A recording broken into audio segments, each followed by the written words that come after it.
इनाक कह बुला सकते हैं ना सर, कनक भूषण की तरह। क्या मुझे ही पाठ पढ़ा रहे हो? तुम्हारा नाम इनक के। चल हट बाहर को। इनको क्यों इतना कृत्रिममय आनंद है? विद्यार्थी को रुलाने क्या आनंद आता है?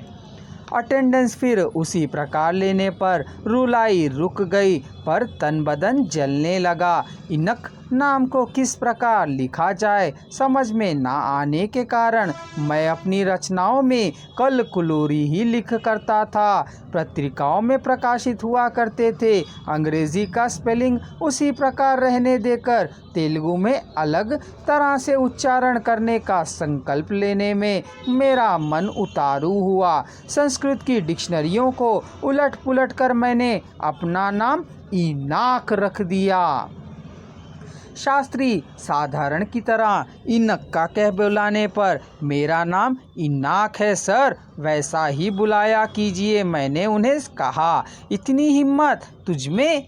सर ने मुझे धमकाया। मेरा नाम सर, मैंने कहा। क्या है? कहा। मेरा नाम, मैंने कहा। इनक नहीं है क्या? अंग्रेजी में इनक, पर तेलुगु में इनाक।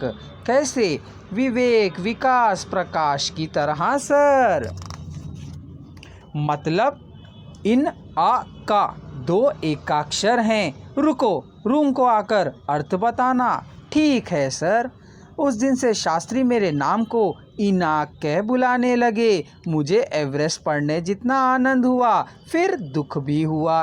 किसी महात्मा ने अपने रास्ते चलते हुए इनक नाम रखा था। कहते हैं नाम की महिमा। मेरे स्कूल फाइनल्स पास होने तक मुझे मेरा नाम क्या है पता नहीं था। कुछ लोगों के जीवन ही वैसे होते हैं। हमारे गांव की क्या गलती है? गांव का नाम रहित हो गया मैं।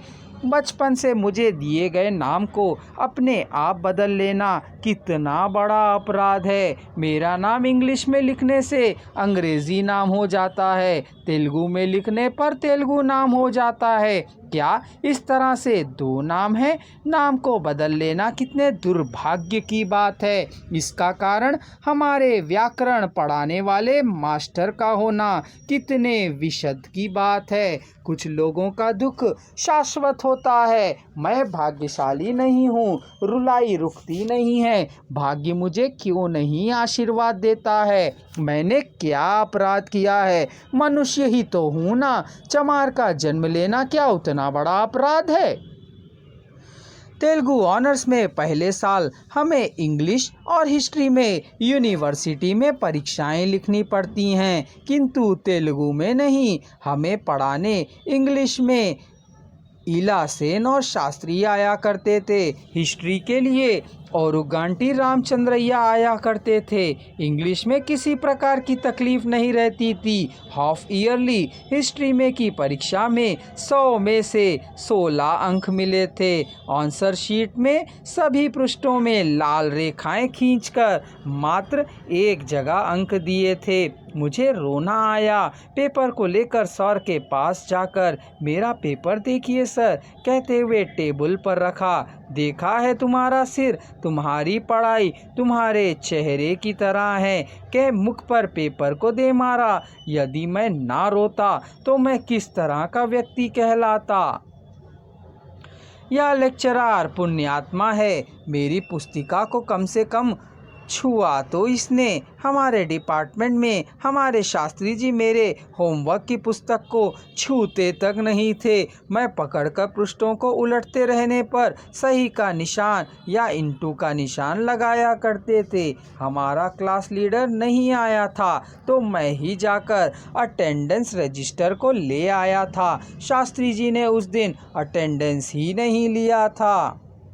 ऑफिस बॉय से हल्दी का पानी मंगवाकर पानी को उस पर छिड़ककर नई जिल्द को लगवाकर तब कहीं जाकर अटेंडेंस लेना शुरू कर दिया था। मेरी समझ में सब कुछ आ गया था। फिर भी दूसरी बार फिर अवसर आने पर अटेंडेंस रजिस्ट्रार को लेकर मैं वहां पहुंच गया। शास्त्री जी ने अटेंडेंस लिया ही नहीं, ऊपर से तुम रजिस्टर लेकर मत आया करो। हल्दी का पानी छिड़कना, जिल्द बदलाना एक बड़ा सिरदर्द बनकर खड़ा हुआ।